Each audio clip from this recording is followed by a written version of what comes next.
సిద్ధి గురించి ఏమైనా 4 మాటలు చెప్పండి అన్నారు. లోకంలో లక్ష్యము అన్న మాట మనం తరచుగా వింటూ ఉంటాం.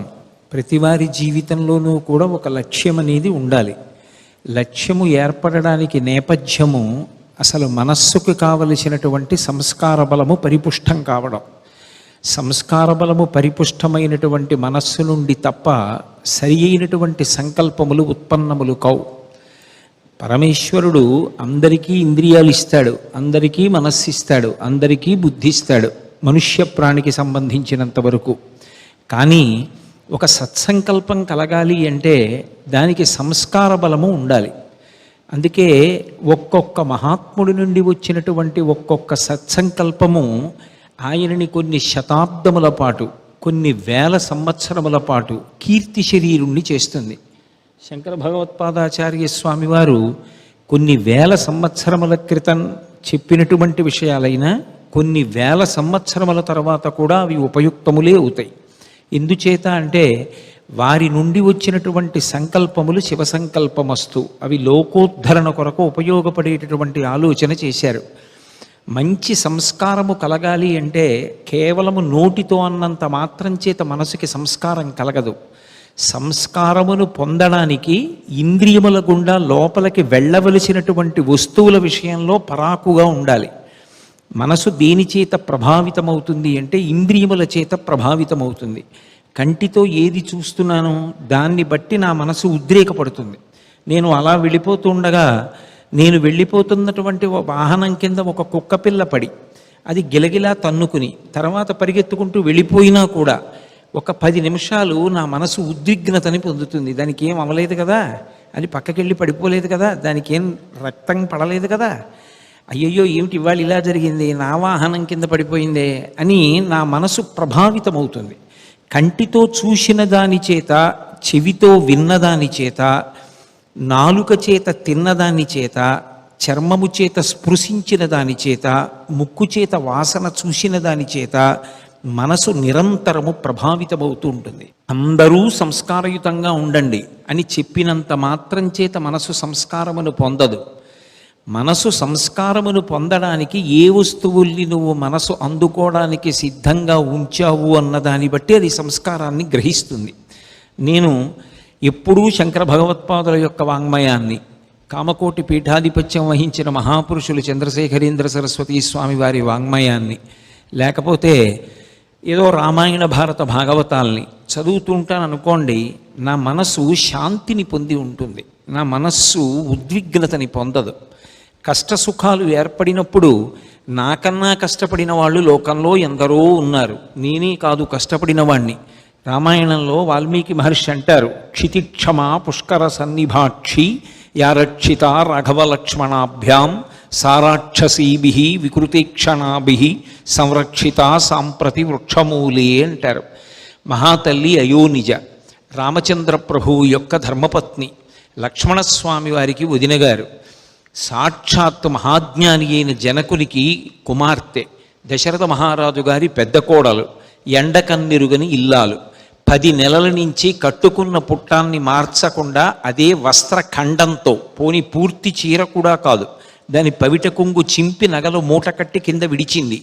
ఆ కారణం చేత ఒక వస్త్రఖండాన్ని కట్టుకొని 10 నెలల పాటు ఒక చెట్టు కింద చుట్టూ విరూపలైనటువంటి రాక్షస స్త్రీలు పరివేష్టించి ఉండి అనరాని మాటలు అంటూ ఉండగా, ప్రపంచంలో కష్టానికి పరాకాష్ట ఏమిటి అంటే తన కష్టం చెప్పుకోవడానికి ఇంకొకడు లేకపోవడమే పెద్ద కష్టం. కష్టం ఇప్పుడు తరిగిపోతుంది అంటే మన కష్టం చెప్పడానికి ఒక మనిషి ఉంటే చాలు, సగం కష్టం తీరుతుంది. రాముడికి రామాయణంలో కష్టం చెప్పుకోవడానికి చుట్టూ ఉన్నారు. లక్ష్మణస్వామి ఉన్నాడు, హనుమ ఉన్నారు, సుగ్రీవుడు ఉన్నాడు, వానరులు ఉన్నారు, ఎందరో ఉన్నారు. సీతమ్మకి ఎవరున్నారు? నోరు విప్పి చెప్పుకోవడానికి ఎవరూ లేరు. అంత కష్టాన్ని 10 నెలలు పొందినటువంటి సీతమ్మ పడిన కష్టం కన్నా నేను పడిన కష్టం పెద్ద కష్టం కాదు అన్నది మనిషికి ఓదార్పునిస్తుంది, మనిషి నిలబడేటట్టు చేస్తుంది. ఎందుచేతనంటే మృత్పిండంగా మారి కింద పడినవాడు మళ్ళీ పైకి లేవకుండా చేసేది ఏది అంటే నిస్పృహ, శోకము. ఆ స్థితి నుండి వినిర్ముక్తము కావాలి అంటే రామాయణ భారత భాగవతాది గ్రంథములను పరిశీలనం చెయ్యాలి. అటువంటి వస్తువుల్ని మనసుకి ఆలంబనంగా ఇచ్చాడనుకోండి. ఓ ముత్తుస్వామి దీక్షితారు వారు చేసిన కీర్తన, ఒక త్యాగరాజస్వామి వారు మనసుకి చెప్పుకున్నటువంటి ప్రబోధాలు, ఆయన ఎవరికో చెప్పలేదు. త్యాగరాజస్వామి కీర్తనల్లో చాలా భాగం ఓ మనసా అంటూ తన మనసుకే చెప్పుకున్నారు. అది ఎప్పుడు గాడి తప్పితే అప్పుడు నిందించారు, ఎప్పుడు మాట వింటే అప్పుడు పట్టాభిషేకం చేశారు. అటువంటి వస్తువులను లోపలికి వెళ్ళడానికి అవకాశం ఇచ్చి ఇంద్రియముల గుండా ఎవరు పుచ్చుకుంటున్నాడో వాడు సాత్వికమైనటువంటి ధృతిని పొందుతాడు. ఆ మనసు పరిపుష్టమై ఉంటుంది. అందులోంచి వచ్చేటటువంటి సంకల్పములకు ఈశ్వరుడి యొక్క అనుగ్రహం ఉంటుంది. 2, త్యాగేనైకే అమృతత్వమానసు. అవి తన కొరకు వచ్చే సంకల్పాలు కావు, 10 మంది సంతోషించడానికి పనికొచ్చే సంకల్పాలు అటువంటి మనసులోంచి వస్తాయి. ఆంధ్ర విశ్వవిద్యాలయానికి ఉపాధ్యక్ష పదవిని అలంకరించారు శ్రీనివాస అయ్యంగారని. ఆయనకి 70వ ఏడు వచ్చిన తర్వాత ఒక కంటిలో ఉన్నటువంటి నరం చిట్లిపోయి ఒక కన్ను చూడడం మానేసింది. కానీ ఇలా చూసి చదువుతుంటే 2 కళ్ళు పనిచేస్తాయి, 2 కళ్ళు దృష్టి కేంద్రీకరిస్తాయి. కూతురు ప్రేమానంద కుమార్ వచ్చి, ఎందుకండి నాన్నగారు 70 ఏళ్ల వయస్సులో కూడా ఇంకా చదువుతారు అని అడిగితే ఆయన అన్నారమ్మా, 2వ కన్ను ఉందిగా అన్నారు. అంటే సాత్వికమైన ధృతి, ఆ ధైర్యము, దీన్ని నేను ఉపయోగించుకుని ఈ శరీరాన్ని సాధనంగా ఉపయోగించి నేను గట్టెక్కాలి. ఈశ్వరుడిచ్చిన దాన్ని ఆఖరి నిమిషం వరకు 10 మంది కొరకు ఉపయోగించాలి. ఈ తాపత్రయం దేనివల్ల వస్తుంది అంటే, ఆ ధైర్యం దేనివల్ల వస్తుంది అంటే, శరీరం పడిపోక తప్పదు, కానీ ఉన్నన్నాళ్ళు ఆ శరీరంతో చెయ్యగలిగినంత సత్కర్మ చేద్దాం అన్న ఆలోచన దేనివల్ల వస్తుంది అంటే, దేనిని సంస్కారమును పొందడానికి యోగ్యమైన వస్తువుగా మనం స్వీకరించి ఉన్నామో దాని చేత సంకల్పములు వస్తాయి తప్ప, వాతావరణం అంతా అపరిశుభ్రమై చూడకూడనివన్నీ చూస్తూ, వినకూడనివన్నీ వింటూ, ముట్టుకోకూడనివన్నీ ముట్టుకుంటూ, తినకూడనివన్నీ తింటూ, వాసన చూడకూడనివన్నీ చూస్తూ మనసు శుద్ధంగా ఉండాలి అంటే ఒక్కనాటికి ఉండదు. మనసు సంస్కారమును పొందడానికి కావలసినటువంటి వస్తువులను మాత్రమే మనసుకు అందించాలి. అలా అందించిన నాడు ఏమవుతుందంటే, ఒక సంకల్పం చేస్తే ఆ సంకల్పము కొరకు తాను నిలబడగలిగినటువంటి ధృతి కలుగుతుంది. ధృతి అన్న మాటకు అర్థం ఏమిటంటే, ఒక సంకల్పాన్ని కార్యరూపంలోకి మార్చే ముందు దాని యందు ధైర్యము, అది అతిశయం కాదు. ధృతి అన్న మాటలో 2 విశేషాలు ఎప్పుడూ చోటు చేసుకుని ఉంటాయి. నేను ఒక మంచి పని చెయ్యాలి అని సంకల్పం చేశాను అనుకోండి, నేను ఇది చేసి తీరుతాను అని నేను సంకల్పం చేయడం తప్పు కాదు. కానీ ఇది నేను చేస్తాను, నేను ఎందుకు చెయ్యలేను అని అనుకున్నాను అనుకోండి, కానీ నేను అనుకున్నవి అనుకున్నట్టుగా అయిపోతే వేరొకడు ఉన్నాడన్న మాటకు అర్థం లేదు. నేను అనుకున్నవన్నీ అవ్వకుండా ఆపగలిగిన వాడు కూడా ఒకడు ఉన్నాడు. అందుకే రేపటి రోజున పట్టాభిషేకం అన్నాడు దశరథ మహారాజు. చెయ్యగలిగాడా? రాముడికి ఏ అయోగ్యత రాత్రికి రాత్రి సంతరించిందని పట్టాభిషేకం చెయ్యాలనుకున్నవాడు చెయ్యకుండా పోయాడు. లక్ష్మణస్వామి వచ్చి, నాన్నగారెవరు రాజ్యం ఇవ్వకుండా ఉండడానికి? గురూరప్యవలిప్తస్య కార్యాకార్యమజానత ఉత్పదం ప్రతిపన్నస్య కార్యం భవతి శాసనం. అన్నయ్య నువ్వు అనుజ్ఞని, దశరథుణ్ణి చంపేస్తానన్నాడు. అంటే రాముడు అన్నాడు, అసంకల్పితమేవేహ యదకస్మాత్ ప్రవర్తతే నివర్త్యారంభమారబ్ధం అనుదైవస్య కర్మతత్. ఇది భారతదేశంలో సంస్కారాన్ని ఏర్పాటు చేయడానికి చెప్పబడిన విషయం. నిన్న రాత్రి పిలిచి రాజ్యం ఇస్తానన్నది ఎవరు? నాన్నగారు. ఇవాళ కూడా ఇవ్వాలని ఉన్నది ఎవరికి? నాన్నగారికి. ఇవ్వకుండా ఎందుకు జరిగింది? ఆయనకి కోరిక లేక కాదు, పుచ్చుకోకూడదని నాకు కొత్తగా ఏమీ వైముఖ్యం కలిగి కాదు. నాన్నగారికి ఇవ్వాలనున్నా, నాకు పుచ్చుకోవాలనున్నా, నాన్నగారు ఇవ్వలేక నేను పుచ్చుకోలేక ఎవరం కాదనలేని ఒక స్థితిని కల్పించిన వాడు మన మాంసనేత్రమునకు కనపడనివాడు. దానికి నాన్నగారిని ఎందుకురా తిడతావు? అనుదైవస్య కర్మతత్, ఆ దైవాన్ని అనుసరించు, అదే భక్తి. అందుకే సీతమ్మ సుందరకాండలో ఒక అద్భుతమైన మాట అంటుంది. బహుశా ప్రపంచ వాంగ్మయంలో ఒక స్త్రీ నోటి వెంట అంత కష్టంలో ఉన్నప్పుడు అటువంటి తెలియదు అనుకుని రామాయణం చదవండి. హనుమ వెళ్ళి సీతమ్మకి రాముని యొక్క క్షేమవార్త చెప్పారు. చెప్తే మనం అప్పటి వరకు రామాయణం చదవలేదు, మనకేం తెలియదు రామాయణం అనుకుని కాసేపు ఆ పుస్తకం తర్వాత ఆవిడ ఏమంటుందో చూడకుండా ఏమంటుంది అని ఊహిస్తే అంత కష్టంలో ఉంది కాబట్టి మనం ఏమంటాం, అసలు ఇక్కడి నుంచి నేను బయటపడే రోజు ఉంటుందంటావా హనుమ అంటుంది ఆవిడ అనుకుంటాం మనం. కానీ ఆవిడంది కచ్చిదాశాస్తి దేవానాం ప్రసాదం పార్థివాత్మజ కచ్చిత్ పురుషకారంచ దైవంచ ప్రతిపద్యతే అని అడిగింది. హనుమ నేను కనపట్టలేదు అన్న బెంగతో రాముడు తను చెయ్యవలసిన పనులు మానేస్తున్నాడా, లేకపోతే మళ్ళీ నన్ను పొందాలనేటటువంటి కార్యక్రమాన్ని పెట్టుకుని దాని వ్యగ్రతలో నాకు ఏనాడు ఈశ్వరుడు అనుకూలించాడు కనుక నేను ఎందుకు పూజించాలని భగవంతుణ్ణి పూజించడం మానేశాడా, ఎలా ఉన్నాడు రాముడు నాకు చెప్పని అడిగింది. ఎందుకని, ఒకనాడు కలిసి రాకపోవచ్చు కానీ ఏదో ఒకనాడు ఈశ్వర అనుగ్రహం కలుగుతుంది. కళ్యాణి బతమాదేయం లౌకికీ ప్రతిభాతిమా ఏతి జీవంతి మానందో నరం వర్ష శతాదపి అంటుంది సీతమ్మే. 100 ఏళ్ళు బ్రతికిన వాడు ఎప్పుడో ఇప్పుడు శుభవార్త వింటాడు. కాబట్టి ఒక కార్యం చేసేటప్పుడు ఇది చెయ్యాలనేటటువంటి పట్టుదల ఉండడం మంచిది. కానీ ఆ కార్యక్రమం ఏ కారణం చేతనో నువ్వు చెయ్యలేకపోతే వేరొకడున్నాడు, వాడు ఆ పని ఇక నువ్వు చెయ్యవద్దు, అది నువ్వు చెయ్యడం వల్ల నీకేదో ఇబ్బంది కలుగుతుంది కాబట్టి ఇక నువ్వు వద్దు అని నన్ను ఆ పని చెయ్యకుండా తప్పించాడని భావించిన వాడెవరో వాడిది పండిన భక్తి తప్ప, వాడు నన్ను చెయ్యనివ్వలేదని వ్యగ్రత పెట్టుకుని వాడి పూజ మానేస్తే నీకు వచ్చేదేమిటి. కాబట్టి ధృతి అన్న మాటలో అర్థం ఏమిటంటే ఒక కార్యం చెయ్యాలన్న ధైర్యం ఉండాలి, అటు ఇటు వచ్చే ఆటు పోటు తట్టుకోగలగాలి. కానీ ఈ పని అయి తీరాలి, అవకపోతే ఇక నేను కనపడ్డవాడిని అందరినీ నింద చేస్తాను, పరమేశ్వరుడి దగ్గర నుంచి ప్రతివాడిని దానికి ఎవడు బాధ్యుడు అని ఆలోచిస్తానన్న భావన ఉండకూడదు. తాను ఏ స్వస్థతతో మొదలుపెట్టాడో అదే స్వస్థతతో ఆ కార్యక్రమమునందు అంత చిరునవ్వుతోనూ వెళ్ళిపోగలగాలి. ఇది ధృతి అంటారు. అసలు ఒక మనిషి జీవితంలో నిలదొక్కుకోవడం అనేటటువంటిది, ఒక మనిషి ఒక లక్ష్యాన్ని పెట్టుకుని సాధించగలగడం అనేది దేనివల్ల సాధ్యమవుతుంది అంటే ధృతి ఎవరికి ఉందో వాడు మాత్రమే సాధించగలడు. ధృతి లేనివాడు ఒకరోజు ఏదో సాధిస్తే పొంగిపోతాడు, వేరొక రోజు ఇంకొకటి సాధించలేకపోతే కుంగిపోతాడు. అటువంటి వాడి వల్ల నిరంతరము కార్యక్రమములు సాధింపబడవు. 2, వాడు చేసిన ఒక పని లోకంలో నిలబడుతుందేమో కానీ ఆ సంకల్పం చేసిన వ్యక్తి మాత్రం ఆదర్శ పురుషుడుగా నిలబడడం. ఆయన్ని ఆదర్శంగా తీసుకుని మనం బ్రతుకుదామని చెప్పడం మాత్రం సాధ్యం కాదు. ఎందుకనంటే ఒకనాడు నడిచింది సంతోషించాడు, ఒకనాడు నడవలేదు కుంగిపోయాడు. అది ఆ ధృతి కలగడం అన్న మాట అంత తేలికైన విషయం కాదు, అది జీర్ణమైన వాడికే చెల్లుతుంది. నాకు గుంటూరులో తెలిసిన కుటుంబం ఒకటి ఉంది. ఆయనకి ఓ కొడుకు ఎంతో ఆప్యాయంగా ఉండేవాడు తండ్రితోటి. నేను మరుసటి సంవత్సరం వెళ్ళేటప్పటికీ రాత్రి నాన్నగారి కాళ్ళు పట్టి, నాన్నగారండి రేపు ప్రొద్దుటికి ఇంట్లో కాఫీ కాయడానికి కాఫీ గుండ లేదండి మీ కోడలు, కాఫీ గుండ పట్టుకొచ్చేస్తానని బయటికి వెళ్ళాడు. బయటికి వెళ్ళిన వ్యక్తిని ఒక వాహనం తొక్కేసింది, చచ్చిపోయాడు. ఆ మరుసటి సంవత్సరం నేను వెళ్ళా, మీ అబ్బాయి ఎలా ఉన్నాడండి అని అడిగాను. ఆ బొమ్మని ఈశ్వరుడు తీసుకున్నాడండి అన్నాడు ఆయన. నాకు అర్థం కాలేదు, ఏమంటున్నారు మీరు అన్నాను. కోటేశ్వరరావు నన్ను దాంతో ఆడుకొమ్మని కొన్నాళ్ళు ఇచ్చాడండి, ఆయనది కదూ.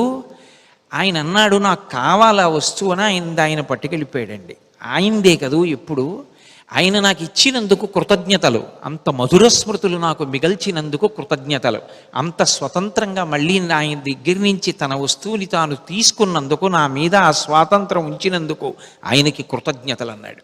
అది వ్యక్తి, అది జీర్ణమైన వేదాంతం. ఆ స్థాయికి ఎదగడం నోటితో చెప్పడం అంత తేలిక కాదు. ఆయన నిజమైన వేదాంతి. ధృతి అన్న మాట సంకల్పం ఎప్పుడూ భక్తితో ముడిపడిపోతుంది. ముడిపడిపోయి ఈశ్వరానుగ్రహం చేత నేను ఇది చేస్తున్నాను తప్ప నా అంత నేను చేసేది కాదంటాడు. అందుకే మీరు చూడండి, సుందరకాండ ప్రారంభంలో హనుమ బయలుదేరుతూ ఉంటారు. బయలుదేరుతూనే ఆయన మొదట చెప్పే మాట ఏది అంటే, యథారాఘవ నిర్ముక్త శరశ్వసన విక్రమ గచ్చేతత్వద్గమిష్యామి లంకాం రావణపాలితాం నహి ద్రక్ష్యామీది లంకాయాం జనకాత్మజాం అనేనైవేగేన గమిష్యామి సురాలయం బద్ధ్వా రాక్షసరాజేన మానయిష్యామి రావణం సర్వదా కృతకార్యోహామేష్వామి సహసీతయా అంటారు. నేను 100 యోజనముల సముద్రాన్ని దాటి వెళ్ళిపోతాను, నాకు ఆ శక్తి ఉంది. నేను వెళ్ళగలను. 100 యోజనములు దాటడం ఏమిటి? నా శరీరాన్ని పెంచి ఉత్తర తీరం దగ్గర వంగితే దక్షిణ తీరాన్ని నా చేత్తో ముట్టుకుంటాను.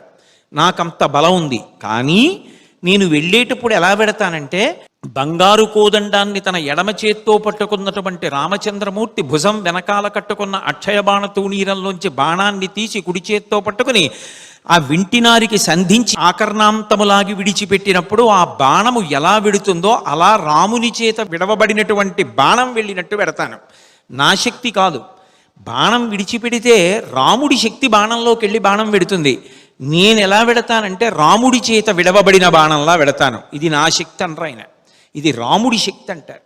అందుకే నా బలము అనుకున్నవాడు, ఇతరులను రక్షించగలను అనుకున్నవాడు కీర్తితో నిలిచిపోతాడని చెప్పడం కష్టం.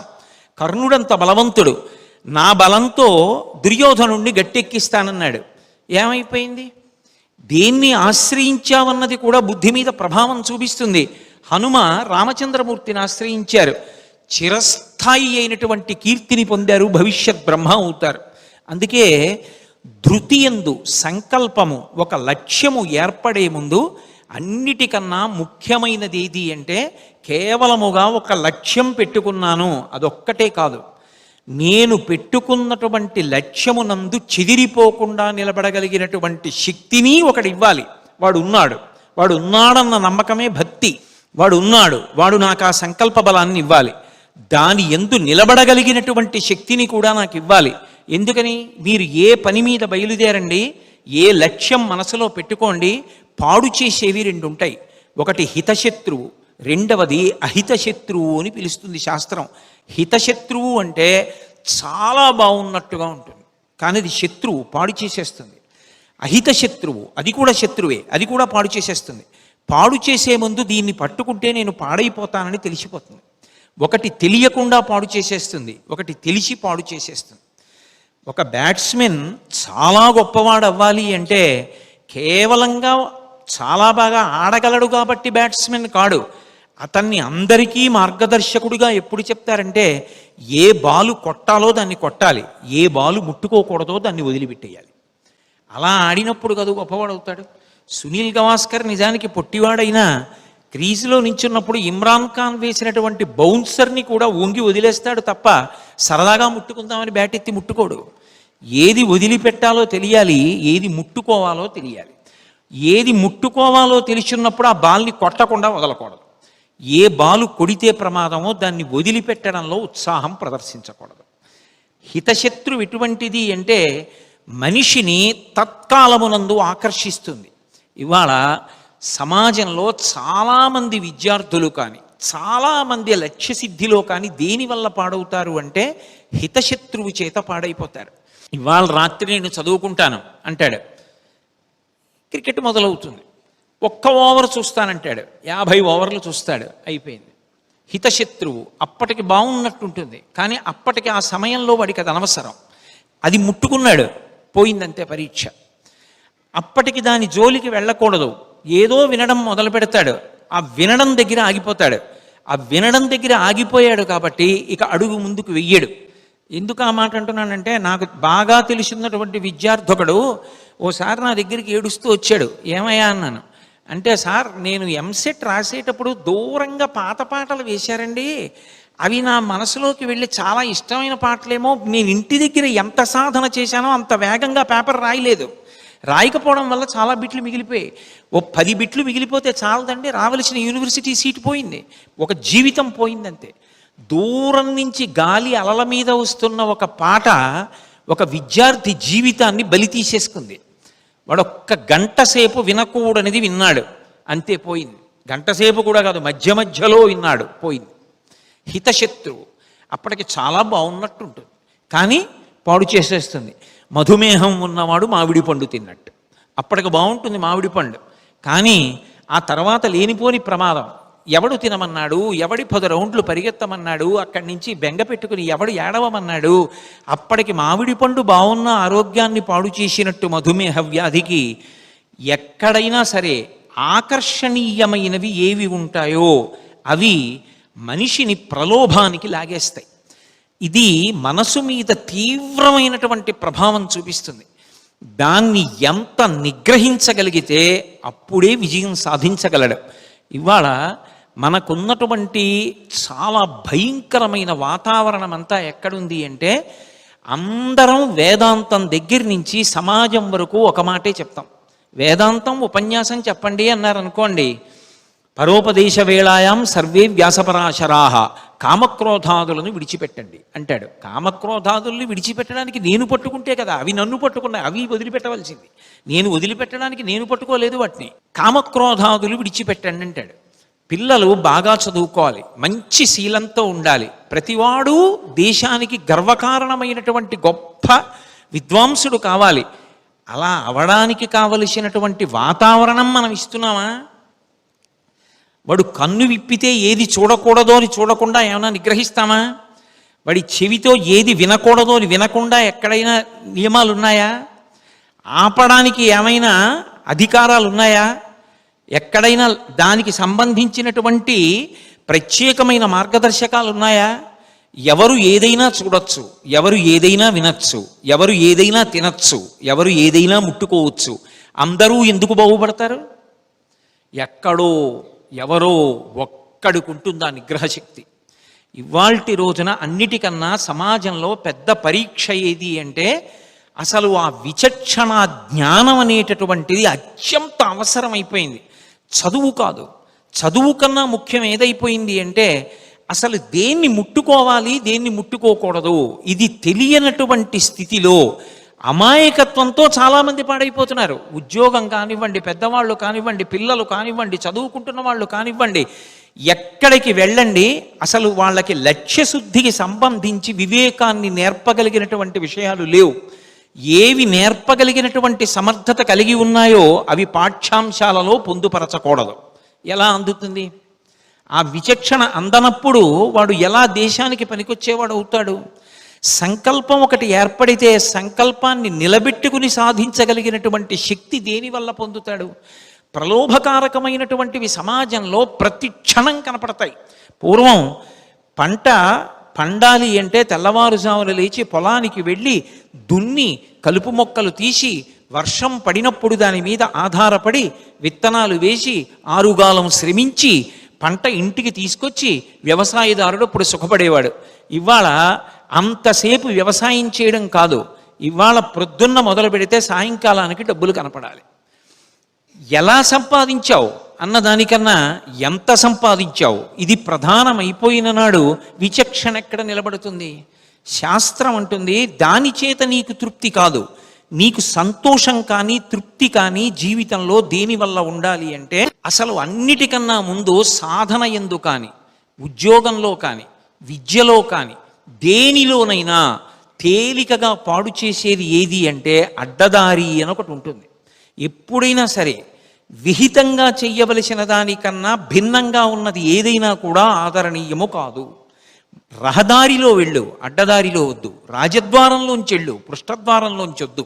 నువ్వు సంపాదించింది ధార్మికంగా సంపాదించు, ధార్మికంగా ఖర్చు పెట్టు తప్ప, నువ్వు చేసినది నీకే నచ్చక, నువ్వు చేసిన పనికి నువ్వే ధైర్యంగా నిలబడి మాట్లాడలేక, నీ పిల్లల దగ్గరికి వెళ్ళి ఒరే నువ్వు ఇలా ఉండకూడదు అని చెప్పడానికి కావలసిన అధికారం పోయే రోజు వచ్చేటట్టుగా బ్రతకూడదు.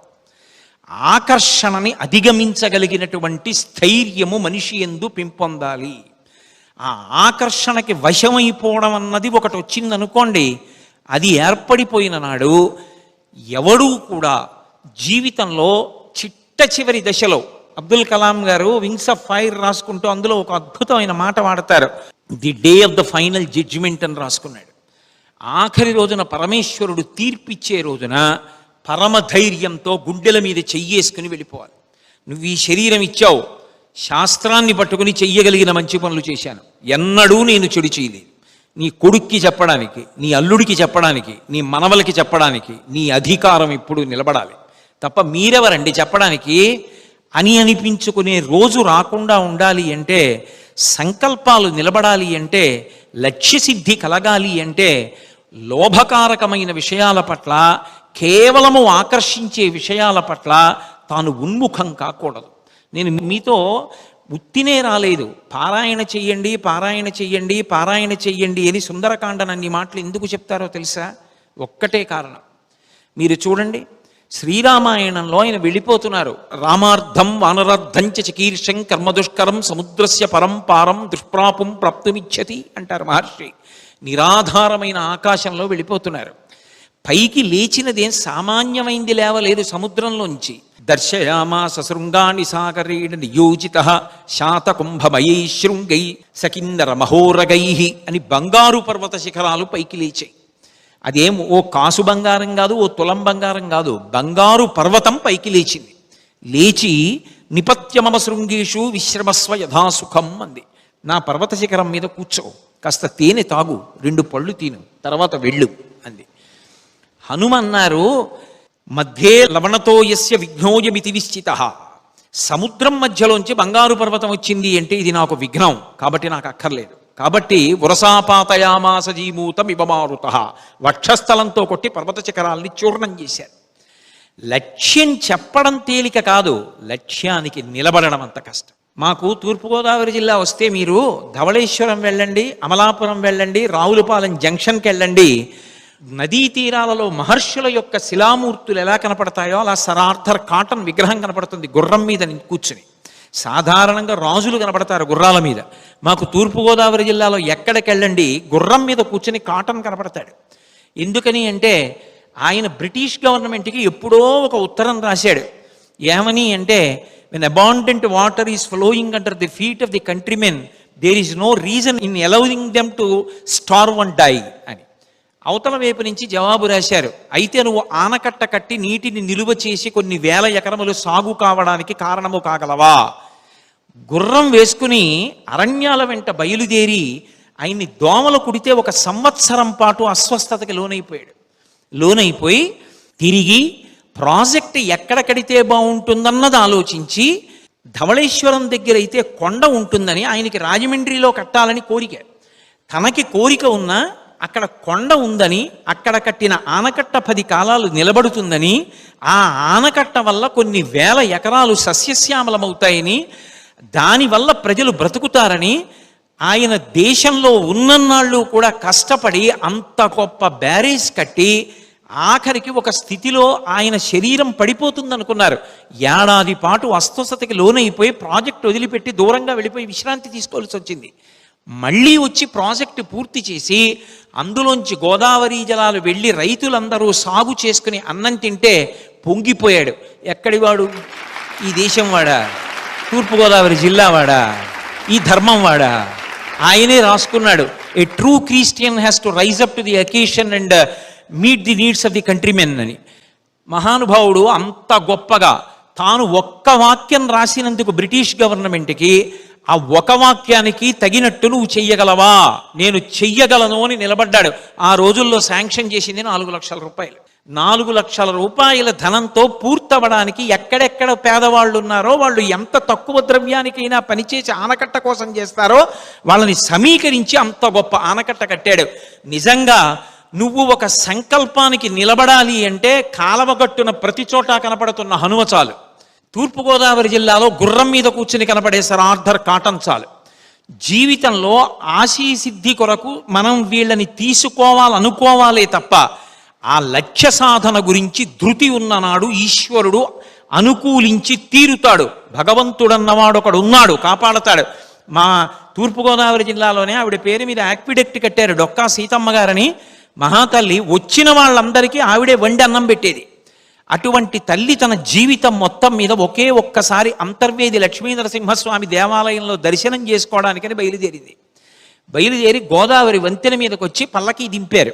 ఆవిడ పల్లకీలో కూర్చుంది. బోయిలు అలిసిపోయి గట్టు మీద కూర్చుంటే అటుగా వెళ్ళిపోతున్నారు పీగన్నవరం వైపు పెళ్లి బృందం. పిల్లలు ఏడుస్తున్నారమ్మా, ఆకలేస్తోందమ్మా అని. ఒక్క అరగంట ఓపిక పట్టవే, గన్నవరం వెళ్ళిపోతున్నాం, సీతమ్మ గారి ఇంటికి వెడితే వండి అన్నం పెడుతుంది అన్నారు. ఆవిడ వింది. ఆవిడ వెంటనే అంతర్వేది వెళ్ళడం మానేసి పల్లకి వెనక్కి తిప్పేయండి, వీళ్ళు వచ్చే లోపల అన్నం పెట్టాలని వెనక్కి తిరిగి వెళ్ళిపోయింది మహాతల్లి. ఆఖరికి ఆవిడ పరిస్థితి ఎక్కడికి వెళ్ళిపోయిందంటే, వచ్చిన వాళ్ళందరికీ అన్నం పెట్టి వాళ్ళకి అన్నం తినడానికి లేకుండా పోయింది ఆ దంపతులకి. భర్త గారు అన్నాడు, ఎందుకే ఇంకా అన్నదానం చేస్తావు, మనకి కూడా తినడానికి లేదే, వచ్చి తలుపు కొడితే సిగ్గేస్తోంది, పెట్టడమా మానవు, ఇంత అన్నం పప్పు అయినా పెడతామని. ఏమండి, నేను నిస్వార్థంగా పెట్టినప్పుడు, పెట్టినవాడు తింటున్నప్పుడు శ్రీ మహావిష్ణువే తింటున్నాడని నమ్మి పెట్టాను. ఎవరిని నమ్మి నేను పెట్టానో వాడు పెట్టే చేతిని ఎందుకు నరికేస్తాడండి, వాడే పెడతానని పెట్టింది ఆవిడ. ఇన్నాళ్ల నుంచి దున్నుతున్న పొలానికే వెళ్ళి సీతమ్మ గారి భర్త ఒకరోజు సాయంకాలం గొప్పు తవ్వుతున్నారు. గుణపానికి ఏదో తగిలి కంగుమంది. ఆయన మట్టి తీసి చూశారు, ఓ పెద్ద బిందె కనపడింది. ఆ బిందె మూత తీస్తే దాని నిండా బంగారు నాణేలు. తీసుకొచ్చి ఇంట్లో బంగారు నాణేలు పోసి మళ్ళీ ప్రతిరోజు కొన్ని 100 మందికి అన్నదానం చేశారు. ఆశ్చర్యం ఏమిటంటే, డొక్కా సీతమ్మ గారి ఫోటో తీసి పంపించమని బ్రిటిష్ చక్రవర్తి ఉత్తరం రాశాడు తూర్పుగోదావరి జిల్లా కలెక్టర్కి. దేనికి అంటే, నాకు పట్టాభిషేకం జరిగేటప్పుడు పక్కన సోఫా వేసి ఆవిడ ఫోటో పెట్టి ఆవిడ సముద్రం దాటి రారు కనుక ఆవిడికి నమస్కారం చేసి అప్పుడు నేను పట్టాభిషేకం చేసుకుంటానని రాశారు. రాస్తే తూర్పుగోదావరి జిల్లా కలెక్టర్ గారు ఫోటోగ్రాఫర్ని తీసుకెళ్ళి ఆవిడ ఫోటో తీస్తానని అడిగారు.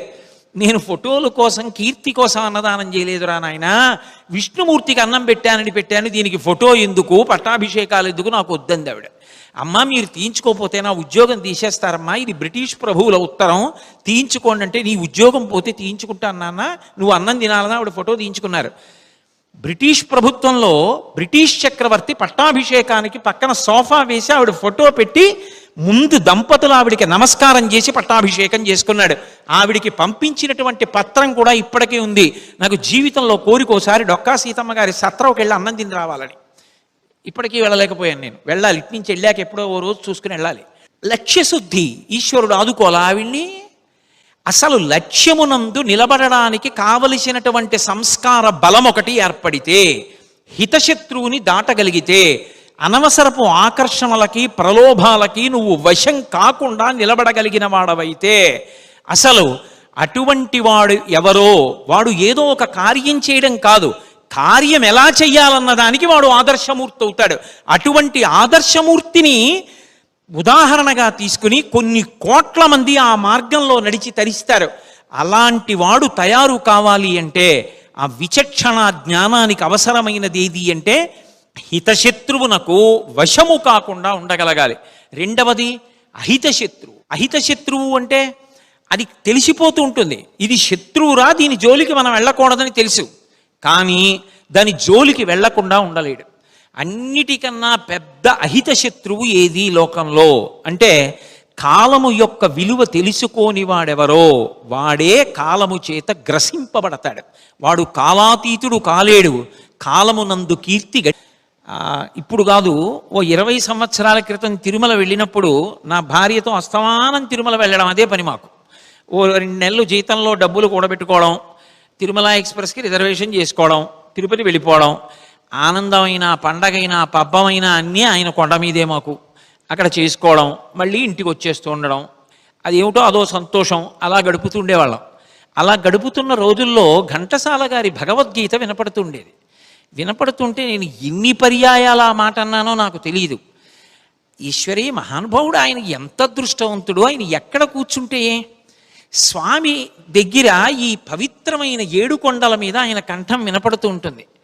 ఆయన చెప్తున్న మాటలు భగవంతుడు చెప్పినది భగవద్గీత. ఆయన చెప్పిన భగవద్గీత ఘంటసాల గారు చెప్తుంటే ఈశ్వరుడు కూడా చిరునవ్వుతో శ్రీదేవి భూదేవితో వింటాడు. ఎంత బాగా చెప్పాడో చూడా గాంభీర్యం. నేను ఎంత గంభీరంగా చెప్పానో అంత గంభీరంగా చెప్తున్నాడు అని ఈశ్వరుడు కూడా ప్రశంసిస్తాడు. ఆయన ధన్యుడు. ఆయన శరీరం వెళ్ళిపోయినా ఆయన కీర్తి శరీరం మిగిలిపోయింది.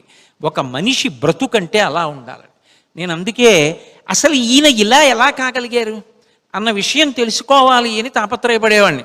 నా అదృష్టం, వరప్రసాదరెడ్డి గారు ఒక అద్భుతమైన పుస్తకం వేశారు. అసలు నిజం చెప్పాలంటే ఆ పుస్తకం ప్రతి ఇంట పిల్లల చేత తల్లిదండ్రులు చదివించాలి. ఎంత గొప్ప పుస్తకం! ఆ పుస్తకం చదివి నేను పొంగిపోయి ఆయనకి ఫోన్ చేశా, ఎంత గొప్ప పుస్తకం ప్రింట్ చేయించారండి అని. అమ్మకు జేజే, నాన్నకు చేజే, గురువుకు జేజే. ఎంత చక్కటి పుస్తకం! అందరూ సమకాలీనుల గురించి రాశారు. అందులో ఒక మాట రాశారు, ఘంటసాల గారు విజయనగరంలో ఉన్న రోజుల్లో ఎవరింట్లోనో భోజనం చేసి ఒక హనుమ దేవాలయంలో పడుకునేవారు అని. నేను ఆ హనుమ దేవాలయం చూడడం కోసం విజయనగరం వెళ్ళినప్పుడు అందరినీ అడిగి ఆ ఆలయానికి వెళ్ళాను. నేను ఎన్నడూ చూడలేదు అటువంటి దేవాలయం. అక్కడ ఉన్నటువంటి హనుమ ప్రత్యేకంగా గాంధర్వ వేదాన్ని ఉపాసన చేస్తున్న హనుమ ఆయన తాళం వేస్తూ సంగీతం పాడుతూ ఉంటారు. ఎక్కడా చూడలేదు నేను అలా.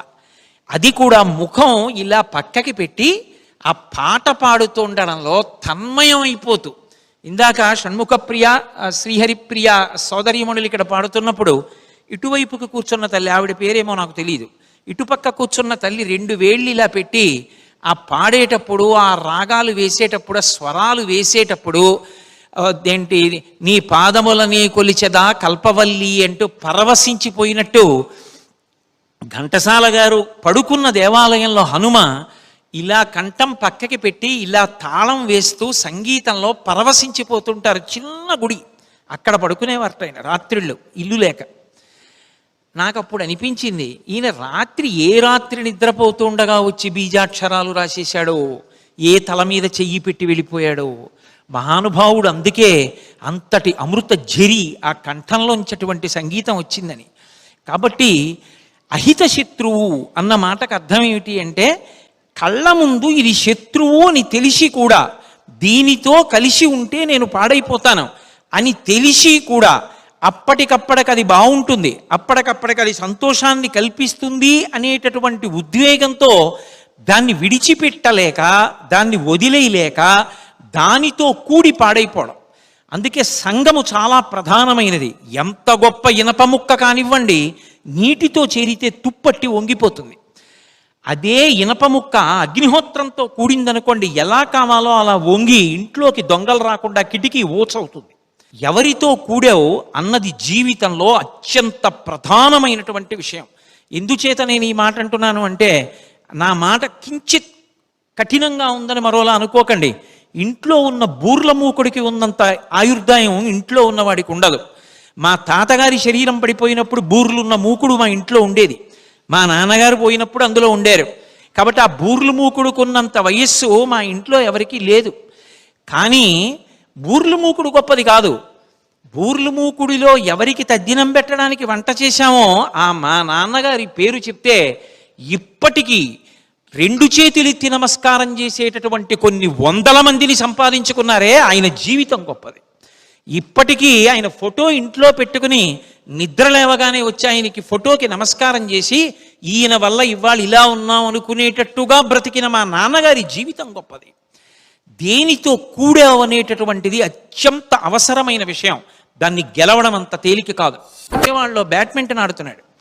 ఆయన ఆడుతున్నప్పుడు ఎదురుగుండా సయ్యద్ మోడీ ఆడుతున్నాడు. సయ్యద్ మోడీ గెలిచేశాడు, ప్రకాష్ పడుకోనే ఓడిపోయాడు. ఓడిపోయిన తర్వాత సయ్యద్ మోడీ గబగబా వచ్చి ప్రకాష్ పడుకోనే 2 కాళ్ళకి నమస్కారం చేశాడు. అందరూ లేచి తప్పట్లు కొడుతున్నారు స్టేడియం అంతా. అప్పుడు సహజంగా ప్రకాష్ పడుకోనే ఏమనుకోవాలి, ఇంత గొప్ప క్రీడాకారుణ్ణి ఇవాళ ఎవరో కొత్తవాడి చేతిలో నేను ఓడిపోయాను అనుకోవాలి. ఆయన వచ్చి నమస్కారం చేస్తే ఈయన పరమ సంతోషంతో చేతిలో ఉన్న రాకెట్ పక్కన పడేసి కౌగిలించుకుని ఆశీర్వచనం చేశాడు. అందుకే ప్రహృష్టవదన శ్రీమాన్ ఇదం వచనమబ్రవీత్ అంటారు రామాయణంలో హనుమ. దేని జోలికి వెళ్ళకూడదో దాని జోలికి పొరపాటున కూడా వెళ్ళవద్దు, దానితో ప్రయోగాలు చెయ్యవద్దు. నేను అతీతుండండి, నాకేం అవదండి, దాని జోలికి వెళ్ళినా నేను చేయదండి, ఈ మాటలు అనవద్దు. అది ఇప్పటికి సుఖంగా అనిపిస్తుందేమో, నీ జీవుణ్ణి మాత్రం చెడిపేస్తుంది. కోట్ల జన్మలు తిరియక్కువైపోతావు. కబీర్ దాస్ గారి జీవితంలోనే చూపించారు. కాబట్టి ఏది అహిత శత్రువో దాని జోలికి వెళ్ళవద్దు. అప్పటికది బాగున్నట్లు కనపడుతుంది, కానీ దాని జోలికి ఎక్కువ వెళ్ళరాదు. నేను నోటితో చెప్పక్కర్లేదు, కానీ అర్థం అవ్వడానికి ఒక్క ఉదాహరణకి ఒక మాట కూడా అనకపోతే ప్రసంగానికి పరిపుష్టత ఉండదు కాబట్టి అంటున్నాను. పేకాట, అబ్బెబ్బే డబ్బుల కోసం కాదండి ఆ మాట అనకు. అదే ఒక రోజున నిన్ను ఏ ఇంటి ముందు నిలబడి 100 మందికి నువ్వు భిక్షాదానం చేశావో, నువ్వే ఆ వీధిలోనే పరుల యొక్క గోడ క్రీనీడలో నిలబడి భిక్షాందేహి అని తల కనపడకుండా బట్ట మూసుకుని చెయ్యి చాపవలసిన పరిస్థితి తేగలదు. ఒక్క క్షణంలో ఐశ్వర్యాన్ని తొలగించగలదు. అటువంటి కలిపురుష ప్రవేశం ఉన్నటువంటి వస్తువుల జోలికి వెళ్ళవద్దు, పిల్లలకి చూపించవద్దు. వాటి జోలికి ఎందుకు వెళ్ళకూడదో, వెళ్ళి ఎంతమంది పాడయ్యారో చెప్పిన మాట ఏదుందో అది చాలా గొప్ప మాట. ఆ మాట జీవితాల్ని బాగు చేస్తుంది, అలా నిలబడగలిగినటువంటి శక్తిని ఇస్తుంది. అలా నిలబడగలిగిన వాడెవరో వాడు యోగి. అటువంటి యోగి గొప్పతనం ఎక్కడుందంటే అది నిజ జీవితమా కాదా కూడా పక్కన పెట్టేయండి. కేవలం అటువంటి వాడి జీవితాన్ని కాల్పనికమైనటువంటి ఒక కథగా ముట్టుకున్నవాడు కూడా కీర్తి శిఖరాల మీదకి ఎక్కి నించుంటాడు. దానికి ఉదాహరణ విశ్వనాథ్ గారి శంకరాభరణంలో సమయాదుల గారి పాత్ర నిజంగా ఉందో లేదో లోకానికి తెలియదు. కానీ అంతమంది ఆయన్ని అర్థం చేసుకోక వెళ్ళిపోతే అతను మాత్రం నిర్భయంగా పరమేశ్వరుణ్ణి నమ్ముకుని, వాళ్ళందరికీ ఏం తెలిసాయా, వాళ్ళకి తెలియదు నా గొప్పతనం ఏమిటో, నువ్వు విను, అవధరించరా విని తరించరా అన్నాడు. పరమేశ్వరుడి దగ్గర ఉన్న స్వాతంత్ర్యం అటువంటిది. నా గానం వినడం కాదు, విని నువ్వు తరించరా అన్నాడు. ఎవరిని? నాదశరీరా పరా అటువంటి వాణ్ణి. విని పరవశించడం కాదు, నువ్వు సంతోషించింది నిజమైతే ఆనంద భాష్పాలు పడాలి. ఏది? ఇలా నువ్వు సంతోషపడిపోయి తల ఊపితే పరవశాన శిరసు గంగా ధరకుజారెన శివగంగా, నా గానలహరి నువ్వు మునుగంగా ఆనంద వృష్టి నీతడువంగా. నా గాన లహరి ప్రవాహానికి నువ్వు తడిసిపోయావు. శంకరాచార్యుల వారి మాట తీసుకొచ్చి మహానుభావుడు వేటూరి సుందరరామమూర్తి గారు వాడుకున్నారు. నా గాన లహరిలో నువ్వు తడిశావు, ఆనంద వృష్టిలో నువ్వు సంతోషించి తలకదిపితే పడిపోయిన గంగలో నే తడిసిపోయాను. నాదోపాసన చేసిన వాడైతే స్వరరాగ తాళాలు లోపలికి వెళ్ళిపోయి కాసేపు మౌనం, అందుకే నిశ్శబ్దం. అది లోపల అనుభవించి సెల్యులాయిడ్కి ఎక్కించినందుకు కళా తపస్వి అయి ఇప్పటికీ ముందు వరుసల్లో ఎక్కడికి వెళ్ళినా కూర్చుని వచ్చిన ప్రేక్షక శ్రోతలందరి చేత నమస్కారాన్ని అందుకుంటున్నారు. దానికి కారణం ఒక పాత్రని సృష్టిస్తేనే అంత గొప్పవాడయ్యాడు. అటువంటిది తన జీవితం ఏదైతే ఎన్ని కోట్ల మందిని కాలంతో సంబంధం లేకుండా నిలబడతాడు. అటువంటి మహనీయుల యొక్క చరిత్రలు పుస్తకాలుగా రావాలి, వాళ్ళు చెప్పిన మాటలు కావాలి, వాళ్ళ జీవితాల గురించి ప్రసంగాలు జరగాలి. పెద్ద పెద్ద వేదికలు, సాంస్కృతిక సంస్థలు, ఒక డొక్కా సీతమ్మ గారి మీద ప్రసంగాలు రావాలి. ఏది ఇవాళ మహాతల్లి గురించి ఎక్కడుంది లోకంలో? ఒక లాల్ బహదూర్ శాస్త్రి గారి గురించి రావాలి. మహాత్యాగం చేసినటువంటి మహాపురుషులు ఎంతమంది ఉన్నారు? అరబిందో జీవితం ఎలా మారింది? ఒక భగవాన్ రమణులు, ఇటువంటి వారి మీద పిల్లలకి ప్రత్యేకంగా రావాలి. వచ్చిన నాడే లక్ష్య సిద్ధి కలుగుతుంది. ఆ సంకల్పము ధృతితో కూడినదై హిత అహిత శత్రువులను గెలిచిన నాడు ఎవడి సంకల్పమైనా ఉత్తమ సంకల్పమై ఆ సంకల్పమును సిద్ధింపచేసుకోవడానికి కావలసిన విభూతి ప్రసరణం కావడమే కాకుండా అలా నిలబడినందుకు కొన్ని కోట్ల మందికి జీవితంలో ఆదర్శవంతుడవుతాడు. మా టీవీ వారు ఇవాళ ఇంత గొప్ప ఉత్సవాన్ని చేస్తూ అమృతోత్సవము అని పేరు పెట్టి అందులో నన్ను సంకల్ప సిద్ధి లక్ష్య సిద్ధి అన్న మాటల గురించి మాట్లాడండి అని అడగడం నాకు ఎంతో సంతోషాన్ని ఇచ్చింది. అందరూ ఏదో ఇతర విషయాలు చెప్పండి అంటారు, రుక్మిణీ కళ్యాణం చెప్పండి అంటారు, పార్వతీ కళ్యాణం చెప్పండి అంటారు. అయ్యా సంకల్ప సిద్ధి గురించి చెప్పవయా అని నన్ను అడిగినటువంటిది మా టీవీ ఒక్కటే.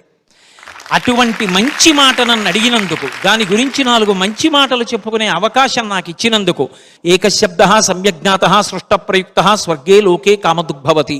మంచి మాట ఈశ్వరుణ్ణి నమ్మి చెప్పుకున్నదొక్కటైనా జీవితాలను ఉద్ధరిస్తుంది.